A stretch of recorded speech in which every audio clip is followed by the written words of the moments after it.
From Chiefs to Noblemen by LeilaniChubby.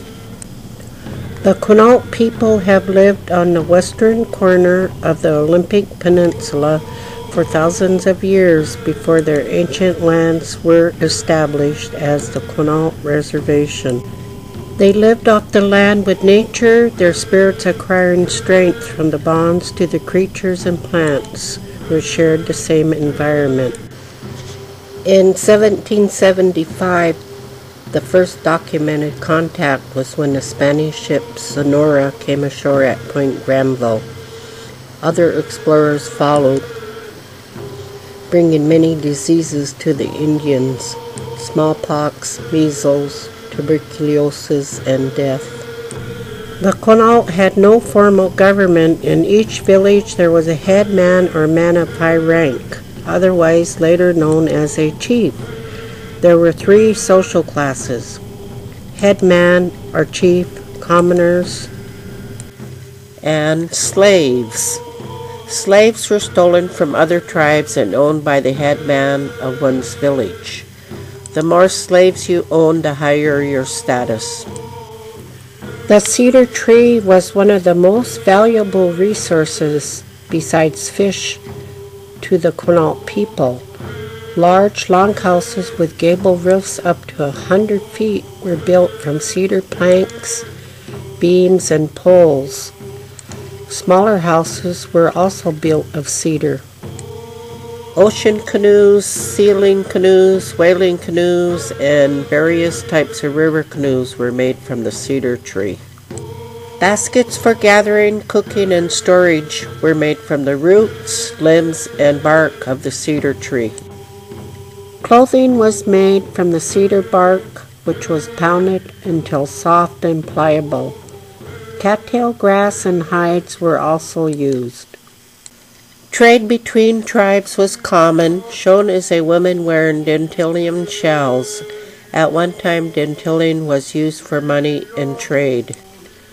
In 1855, the Treaty of Olympia was signed by the Quinault and their band of the Queets, Coolioot, and their band of the Hoh, ceding nearly a third of the Olympic Peninsula to the United States in exchange for a tract or tracts of land sufficient for their wants.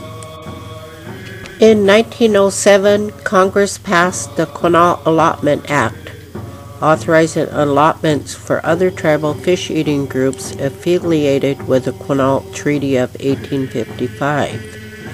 Quinault, Queets, Coolioot, Hoh, Chehalis, Cowlitz, and Shoalwater.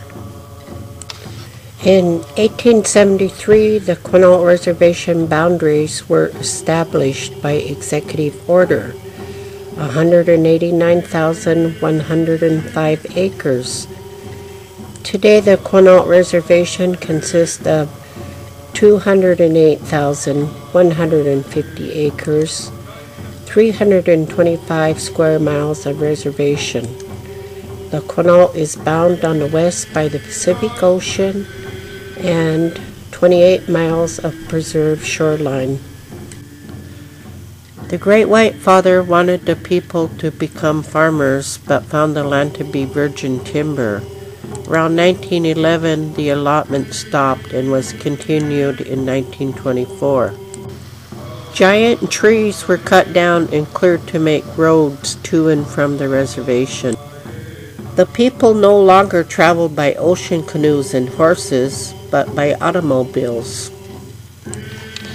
It wasn't until 1882 the Indian Shaker religion came to the Quinault people and was later incorporated by the state of Washington in 1910. The Quinault people were asked to do away with the old way, shown as a woman with her forehead flattened as a baby. The people no longer practiced their potlatches openly but behind closed doors for fear of the government. Children were torn from their families and sent to boarding school at an early age. The economy of the Quinault was fishing, Entire families traveled to fishing stations on the rivers, lakes, and streams. They also traveled far out into the ocean waters, staying for days fishing the deep waters for various types of sea life. They were the furthest tribe south to whale hunt. They hunted seal and sea lion from the ocean. They traveled to the mountains and prairies to hunt and gather traditional medicines and plants.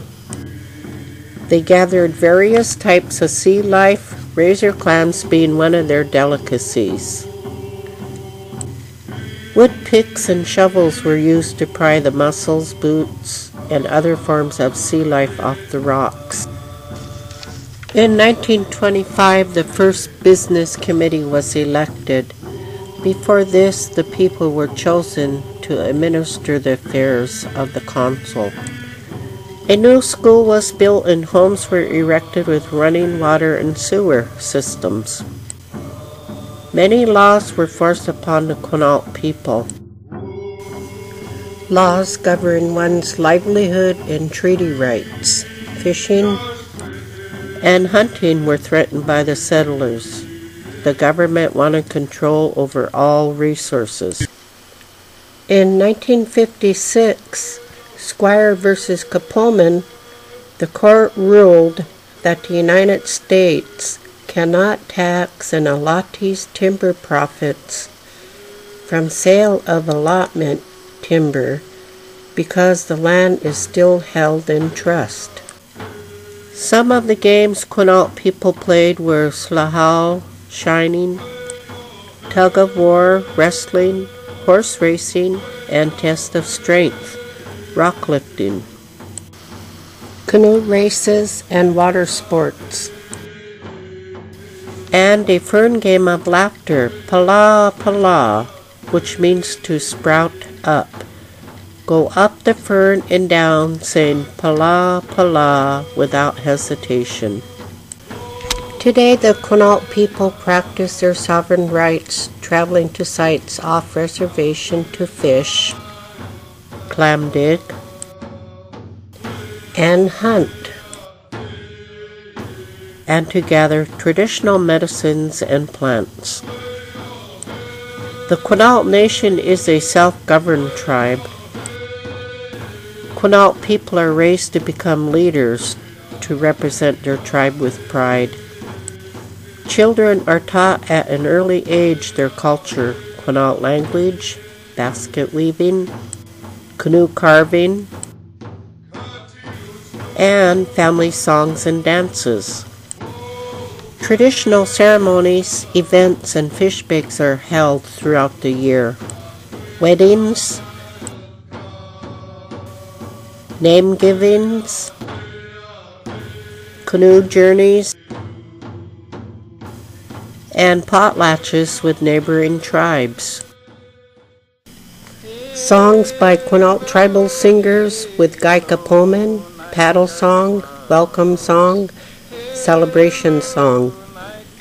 Hannah Mason, Harry Shale Sr.'s love song. Hannah Mason, He Comes on His Pony.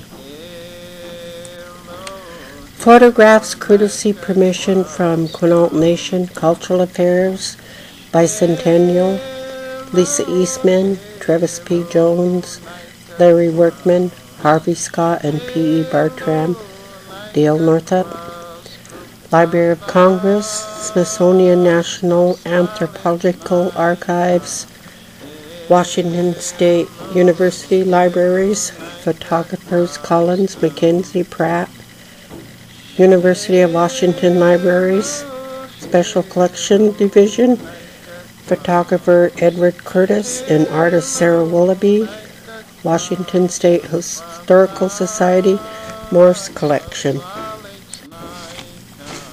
Research collected from Library of Congress, Smithsonian National Anthropological Archives, National Archives, Washington State University Libraries, University of Washington Libraries, Washington State Historical Society, Sandpoint Archives, Seattle, Washington, Quinault Indian Nation.